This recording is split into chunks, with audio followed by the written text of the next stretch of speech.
श्रावण मास का आध्यात्मिक महत्व। जितने भी 12 महीने हैं साल में, उन 12 महीनों में 3 ऋतुएं होती है, सर्दी, गर्मी और बरसात। ये एक कल्प है, जिस कल्प में सतयुग त्रेता है ठंडक देने वाला मौसम। तो कोई का दिमाग गर्म भी होता है? बोलो ना, सबका होता है गर्म। सतयुग त्रेता में कोई का दिमाग गर्म होता है? सबका दिमाग ठंडा रहता है। वो है सर्दी का मौसम। और द्वापर कलयुग है गर्मी का मौसम। सबका दिमाग गर्म हो जाता है। कोई ऐसा है जिसका दिमाग कभी गर्म न हुआ हो? है? सबका गर्म होता है। वो है गर्मी का मौसम। लेकिन एक मौसम ऐसा भी है जिस मौसम में गर्मी भी हो जाती है, अति की, और अति की ठंडी भी हो जाती है। जब 7-8 दिन लगातार मूसलाधार बरसात होती है बरसात के सीजन में, तो सबका दिमाग कैसा हो जाता है? ठंडा हो जाता है। और जब बरसात नहीं पड़ती है, गर्मी ही गर्मी हो जाती है, तो सबका दिमाग अति का गर्म भी हो जाता है। तो जहाँ अति की गर्मी भी आती है, अति की सर्दी भी आती है, लेकिन अति की बरसात भी हो जाती है, वो है तीसरा मौसम, संगम युग। संगम युग है ज्ञान बरसात का पीरियड। उस ज्ञान बरसात के पीरियड में भी एक श्रावण का महीना है। क्या? श्रावण का महीना, जिसमें खूब बरसात होती रहती है। और उस बरसात के टाइम पर आत्माएं नंबरवार पवित्रता की रखड़ी भी बांधती है। और कृष्ण का प्रत्यक्षता रूपी जन्म भी होता है।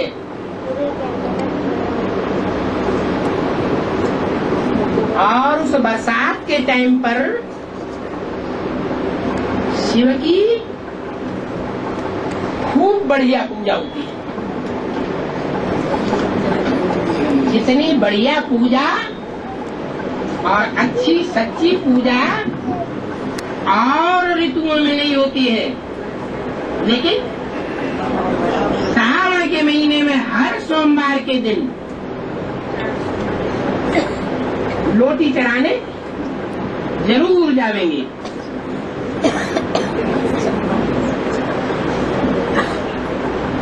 तो ये बरसात का मौसम है, तीसरी ऋतु, जहाँ ज्ञान की बरसात बहुत होती है। और उसके लिए निमित्त प्रैक्टिकल में परमात्मा ही बनता है।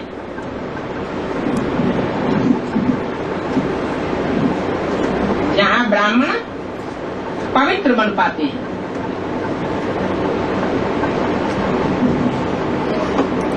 तो श्रावण का महीना विशेष गाया हुआ है शिव की पूजा के लिए। भले महाशिवरात्रि उस महीने में नहीं है, क्या है? नहीं मनाई जाती। महाशिवरात्रि जब मनाई जाती है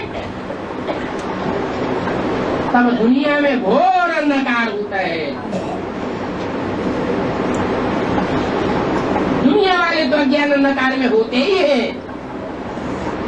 लेकिन ब्राह्मणों की बेसिक दुनिया वाले भी साहब अज्ञान अंधकार में होते हैं। और उस अज्ञान अंधकार के बीच में जो एडवांस पार्टी में आने वाली आत्माएं होती हैं, वो भी सब कहाँ होती है? ज्ञान के उजेले में होती है कि अंधकार में होती है? कहाँ होती है? क्षेत्र में सब अंधकार में होती है। ऐसे अज्ञान के अंधकार के बीच में एक ही ज्ञान का सूर्योदय होता है, जिसको विदेशी आत्माएं पहचानती है, स्वदेशी नहीं पहचान पाते। इस्लामी पहचानते, क्रिश्चियन पहचानते, बौद्धी भी पहचानते, सारे विदेशी विदर्भी, भारतवासी नहीं पहचानते। और वो उत्तर भारत के तो अभी भी नहीं पहचान पा रहे। तो वो शिवरात्रि भी नहीं है, श्रावण का महीना। श्रावण का महीना वो महीना है जहाँ खूब ज्ञान की बरसात होती है, हल्की हल्की फुहारें आती है, ज्ञान के झूले झूलते हैं। कौन से महीने में झूले झूले जाते हैं? श्रावण के महीने में झूले झूलते हैं। झूला झूलते हैं तो बहुत ऊंचे जाते हैं, फिर बहुत नीचे आते हैं, फिर बहुत ऊंचे जाते हैं, पीछे की ओर बहुत ऊंचे, फिर आगे की ओर भी बहुत ऊंचे, फिर गड्ढे में भी बहुत नीचे।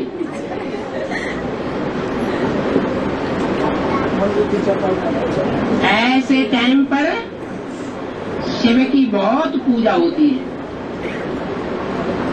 और ढेर की ढेर लोटियां चढ़ाई जाती हैं। क्या नाम दिया है? अंग्रेजी में नाम दिया जग, और हिंदी में नाम क्या दिया है? लोटा। लेकिन बाबा ने नाम क्या दिया है? लोटी।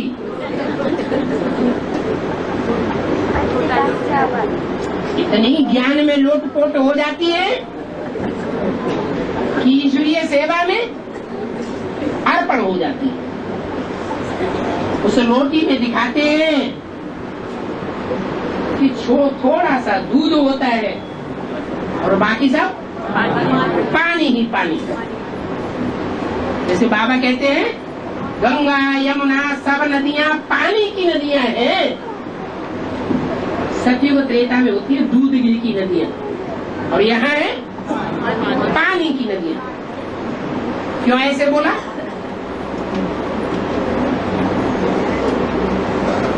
ज्ञान का सागर तो एक परमात्मा ही है, ऐसे क्यों बोला? क्योंकि सागर जो है वो ज्ञान की लहरों में उछाले मारता रहता है।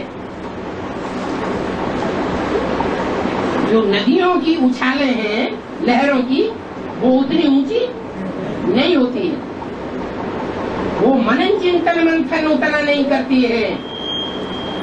और ज्ञान सागर बाप तो मनन चिंतन मंथन बहुत करता है, इसलिए वो ज्ञान का सागर कहा जाता है। वो पानी का लोटा है, लोटी है। मनन चिंतन मंथन करने वाला ज्ञान नहीं है। जितना सुना है उतना ही सुनाती है लोटी। चैतन्य लोटी जितना ज्ञान सुना है उतना ही ज्ञान दूसरों को सुनाती है। मनन चिंतन मंथन नहीं कर सकती, उसमें थोड़ा सा दूध होता है। माना ज्ञान सागर ने जो भी ज्ञान नया नया सुनाया वो एडवांस ज्ञान बहुत थोड़ा होता है, और बाकी सारा क्या होता है? पानी ही पानी होता है। ऐसी वो ज्ञान की रोटी भरी हुई अर्पण करती है। इसके ऊपर शिव के ऊपर अर्पण करते हैं। भक्तों लोगों ने समझ लिया है वो स्थूल रोटी की बात है। नहीं, चैतन्य ज्ञानी की रोटी है जो ईश्वरीय कार्य में अपने को लोट पोट कर देती है। तन से, मन से, धन से, समय से, संपर्क से, संबंध से पूरा ही अर्पण कर देती है। ऐसे नहीं कि लोटी ही चढ़ाई जाती है, होता है क्या? लोटी ही चढ़ाई जाती है और कुछ नहीं चढ़ाया जाता। अरे घड़े नहीं चढ़ाए जाते, झूठ बोलते। कलश चढ़ाए जाते हैं कि नहीं? बड़े बड़े कलश भी चढ़ाए जाते हैं, भरे हुए ज्ञान के घड़े भी चढ़ाए जाते हैं, लेकिन उनकी संख्या कम होती है और रोटी चढ़ाने वालों की संख्या जास्ती होती है। रोटियां बहुत अर्पण हो जाती है, लेकिन एक एक एडवांस के सेंटर में इतने घड़े अर्पण नहीं हो पाते।